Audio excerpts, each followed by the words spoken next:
Alassane Ouattara livre la Côte d'Ivoire à l'armée française. Ultime trahison. Un cargo militaire français Antonov s'est posé sur le tarmac du GATL.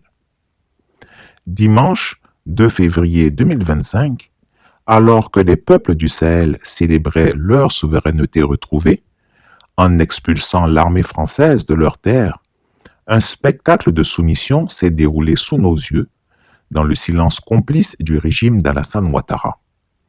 À 4 heures du matin ce jour-là, dans l'ombre et sans annonce officielle, un cargo militaire français Antonov s'est posé discrètement sur le tarmac du GATL, groupement aérien de transport et de logistique d'Abidjan, déversant 70 légionnaires français en provenance du Tchad. À leur tête, un certain commandant Bautran Jean-Olivier, envoyé en mission sous les ordres directs du vieux Grigou lui-même. Mais l'occasion qui nous réunit aujourd'hui est extraordinaire. Elle est unique et historique.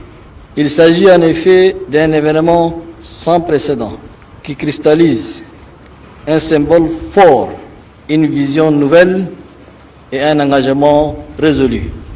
Mieux encore, il satisfait une des aspirations les plus emblématiques, légitimes, répandues et profondes du vaillant peuple du Tchad dans son ensemble. C'est donc un jour exceptionnel dans la marche de notre pays qui marque la fin effective de la présence militaire française au Tchad. Une première depuis 125 ans. Je pèse et mesure parfaitement mes mots. Jamais cet accord n'a été donné dans son essence et appliqué sur le terrain comme nous venons de le faire. La présence militaire française au Tchad remonte aux années 1900. Plus d'un siècle et des décennies de présence sous une forme ou une autre, à l'époque de la colonisation ou à l'heure de l'indépendance, avec un accord signé ou même sans accord. Le Tchad tire aujourd'hui tous les enseignements qui découlent de cette forme sur année de coopération militaire.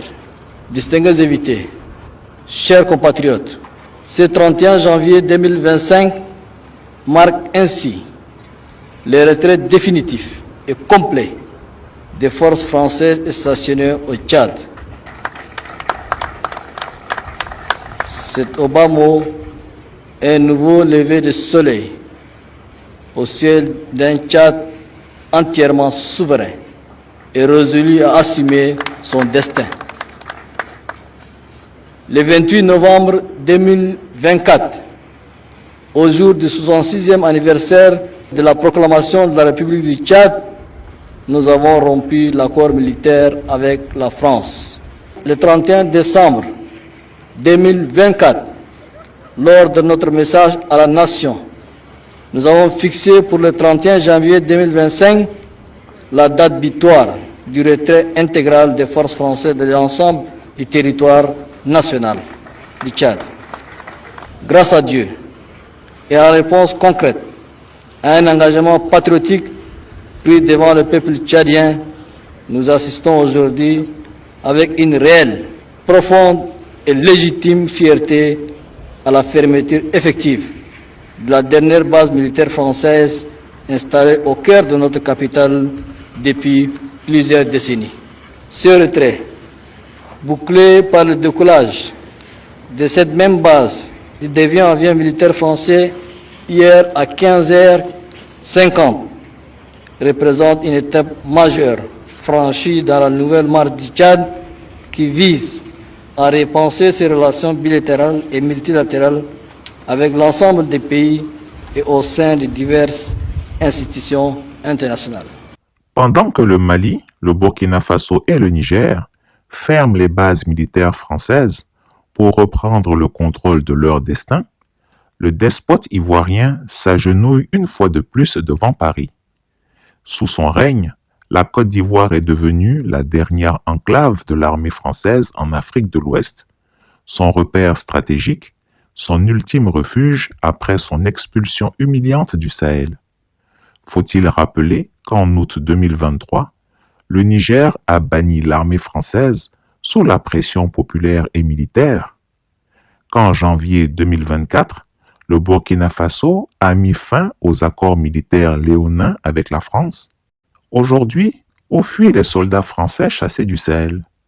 En Côte d'Ivoire, grâce au tyran Ouattara.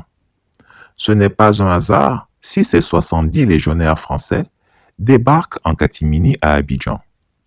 Alassane Ouattara ne protège pas la Côte d'Ivoire. Il protège les intérêts français. Il ne prépare pas l'avenir des Ivoiriens. Il exécute l'agenda de l'Élysée, quitte à transformer notre pays en base de repli pour l'occupant. Pourquoi ces soldats quittent-ils précipitamment le Tchad pour se réfugier en Côte d'Ivoire? Qu'a signé le despote des lagunes dans le dos du peuple ivoirien? Si ce débarquement se fait en pleine nuit, dans l'opacité totale, c'est parce que le régime sait qu'il agit contre les intérêts du peuple. S'agit-il d'une base militaire secrète sous un autre nom? La Côte d'Ivoire servira-t-elle de tremplin pour une intervention contre les États souverainistes du Sahel? Sommes-nous en train d'assister à une nouvelle tentative de recolonisation militaire sous couvert de stabilité régionale? Le vieux Grigou n'osera jamais répondre à ces questions, car il n'a jamais servi les Ivoiriens.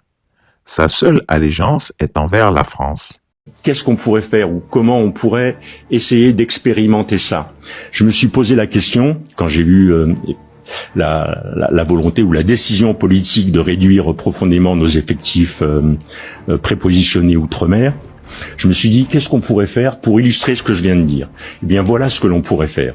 On pourrait se faire demander, évidemment, c'est pas une offre, mais on pourrait se faire demander que l'ensemble Port-Bouët, port, aéroport d'Abidjan et Lomé Nord soient transformés en camps multinational de mise en condition opérationnelle des contingents qui vont participer à des opérations, que ce soit des contingents africains ou que ce soit des contingents européens. Voilà ce qu'on pourrait faire. Et dans ce domaine-là, comment on fait pour baisser la visibilité d'un projet comme ça? C'est extrêmement simple. GEOS l'a fait en Afghanistan, GEOS l'a fait au Mali pour assurer le fonctionnement et la vie d'un camp. Ensuite, DCI est capable de faire de la formation sans porter spécialement des uniformes français. Expertise France est capable de faire le reste. Et là, on a un projet, dès lors que les Africains nous le demanderaient, qui serait d'abord intégré avec tout ce qu'on est capable de faire sur les mines, sur la formation médicale, sur la formation militaire, sur la livraison de matériel. On peut aller plus loin, on devrait aller plus loin. Cet intégrateur, il devrait être capable de balayer le champ depuis l'humanitaire jusqu'à la formation militaire, du culturel jusqu'à l'entraînement de gens sur le camp de Lomé Nord, qui est un champ de tir assez connu.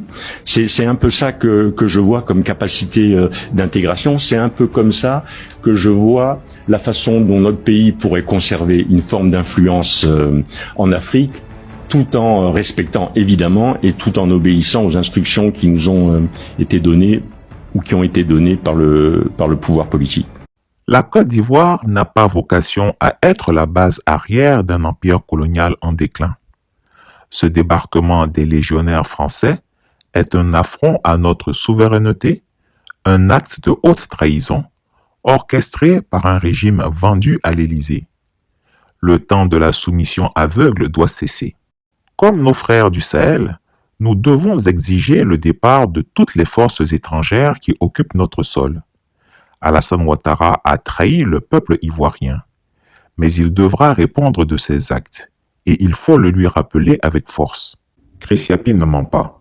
Retrouvez Chris Yapi sur ses 2 chaînes YouTube, sa chaîne Rumble, ses comptes TikTok, X, Instagram, VK et Threads.